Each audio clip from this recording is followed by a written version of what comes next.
Mutual fund के बारे में हमने पहले ही काफी कुछ डिस्कस कर लिया है, पूरी सीरीज बिल्ड कर रहे हैं उसके अराउंड। हमने बेसिक समझ लिया, हमने टाइप समझ लिए, हमने पहला और दूसरा म्यूचुअल फंड लेना समझ लिया। अब इस सीरीज का 5वां पार्ट, म्यूचुअल फंड को एनालाइज कैसे करते हैं, उसका स्कीम डॉक्यूमेंट कैसे पढ़ते हैं। तो कैसे हैं आप सब? मेरा नाम है दीपक त्रिपाठी और आज की इस वीडियो में हम म्यूचुअल फंड की कुंडली यानी कि म्यूचुअल फंड के स्कीम डॉक्यूमेंट को पढ़ना समझेंगे, बहुत ही सिंपल लैंग्वेज में। और अगर आप इन सारे कॉन्सेप्ट से फेमिलियर नहीं हो तो भी आपको सब कुछ समझ में आएगा। बट आई हाईली रेकमेंड आप हमारी वो पूरी सीरीज देखो, वो एक स्टेप बाय स्टेप गाइड है, उसमें कुछ भी नहीं छूटा हुआ है, मैं वो आई बटन पे दे दूंगा।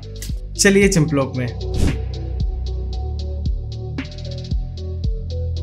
अगर आप एक टिपिकल इंडियन नहीं हो तो आप थोड़ी रिसर्च करोगे कोई भी इन्वेस्टमेंट करने से पहले, क्योंकि ज्यादातर इंडियंस के इन्वेस्टमेंट करने के लिए उनको सिर्फ एक दूसरा इंसान चाहिए जो कि उन्हें बता सके कि ये ले ले और हम ले लेते हैं। Research not my thing.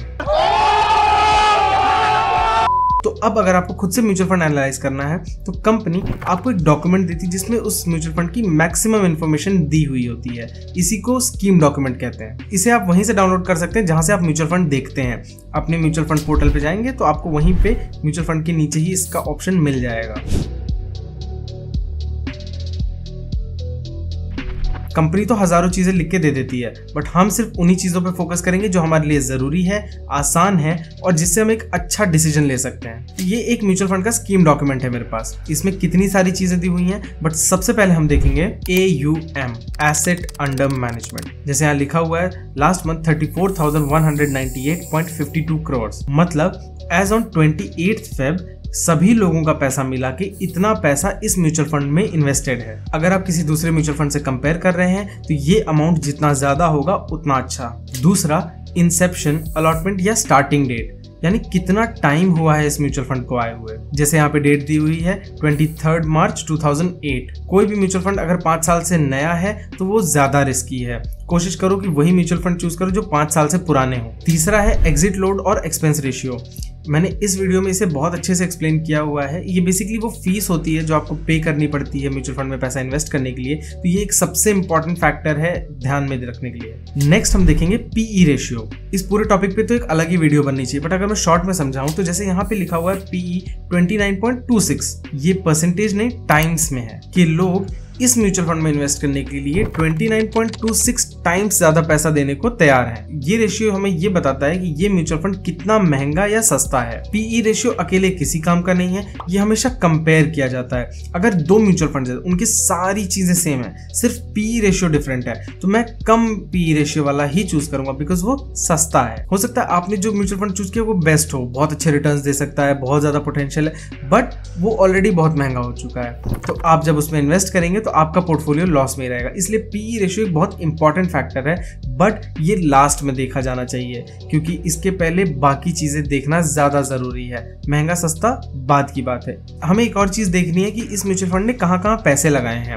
सबसे पहले हम टॉप 5 कंपनीज और टॉप 5 सेक्टर्स देखेंगे और उसमें साथ में ये भी लिखा है कि इसमें कितना परसेंटेज पैसा इन्वेस्टेड है। सपोज आप 100 रुपए इन्वेस्ट करते हो तो कितना परसेंट कहां जाएगा वो देखना जरूरी है। इस चीज को आप अपनी साइकोलॉजिकल अंडरस्टैंडिंग के हिसाब से भी ध्यान दे सकते हैं। हो सकता है कि आपके एनालिसिस के हिसाब से कोई और सेक्टर है जो कि ज्यादा परफॉर्म कर सकता है, पर इसने उस सेक्टर में कम इन्वेस्ट किया है और किसी दूसरे सेक्टर में ज्यादा इन्वेस्ट किया है। वो चीज आप यहाँ पे चेक कर सकते हैं, आपको समझ में आ जाएगा कि किस सेक्टर का सबसे ज्यादा इंपैक्ट पड़ने वाला है इस म्यूचुअल फंड पे। उसके बाद एक जनरल नजर मार लो, सारी कंपनीज देख लो कि किस कंपनी में कितना परसेंटेज इन्वेस्टेड है, किस कंपनी में कितना कम है, किस में कितना ज्यादा है। अब रिटर्न्स देखते हैं, इस म्यूचुअल फंड ने कितना रिटर्न दिया है पिछले कुछ सालों में। एक टाइमलाइन दी गई होगी और मैक्सिमम टाइम्स वहां पे CAGR, compounded annual growth rate, ये लिखा होगा। ये बेसिकली म्यूचुअल फंड के रिटर्न्स बताता है। वहां पे आपको उस टाइमलाइन में 3 साल, 5 साल, 7 साल सबके रिटर्न्स लिखे होंगे कि इसने कितने सालों में कितना रिटर्न दिया। बट ये CAGR मैथमेटिकली ऐसा फॉर्मूला है कि ये एग्जैक्टली नहीं बता सकता कि कितना रिटर्न दिया गया है। कुछ लूप होल्स हैं इसमें। अगर आपको म्यूचुअल फंड के रियल रिटर्न्स जानने हैं तो आपको XIRR,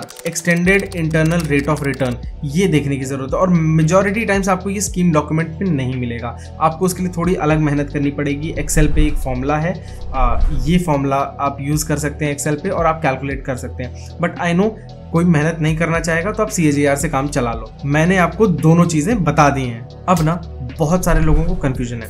IDCW क्या होता है, ग्रोथ क्या होता है, रेगुलर क्या होता है, डायरेक्ट क्या होता है। ये एक बहुत लंबा एक्सप्लेनेशन हो जाएगा, बट ज़्यादातर लोगों के लिए डायरेक्ट ग्रोथ प्लान ही बेस्ट होगा, क्योंकि ये आपको वो रियल रिटर्न्स दे सकता है जिसका वो म्यूचुअल फंड केपेबल है। अब हम लास्ट में ये एक छोटा सा चार्ट देख लेंगे जो हमें ये बताता है कि इस म्यूचुअल फंड में रिस्क कितना है। अगर आप एक पूरा इक्विटी बेस्ड म्यूचुअल फंड ले रहे हो तो ये आपको हाई रिस्क ही दिखाएगा, बट अगर आपने थोड़ा भी समझदारी से इन्वेस्टमेंट की है, थोड़ा कैलकुलेट होकर किया है, चीज़ों को अच्छे से एनालाइज किया है, तो आपको रिस्क से इतना डरने की जरूरत नहीं है। तो यार इतना था इस वाले वीडियो के लिए। अगर पसंद आई तो वीडियो को लाइक कर देना, सब्सक्राइब कर लेना इस वाले चैनल को। कोई भी डाउट होगा तो कमेंट सेक्शन में पूछ लेना, और अगर इस सीरीज की पूरी वीडियोस नहीं देखी हैं तो ये रही प्लेलिस्ट, इस पर क्लिक करो, सारी वीडियोस देखो और म्यूचुअल फंड की कंप्लीट नॉलेज जान लो। और हम मिलते हैं आपसे नेक्स्ट वाली वीडियो में। Bye bye.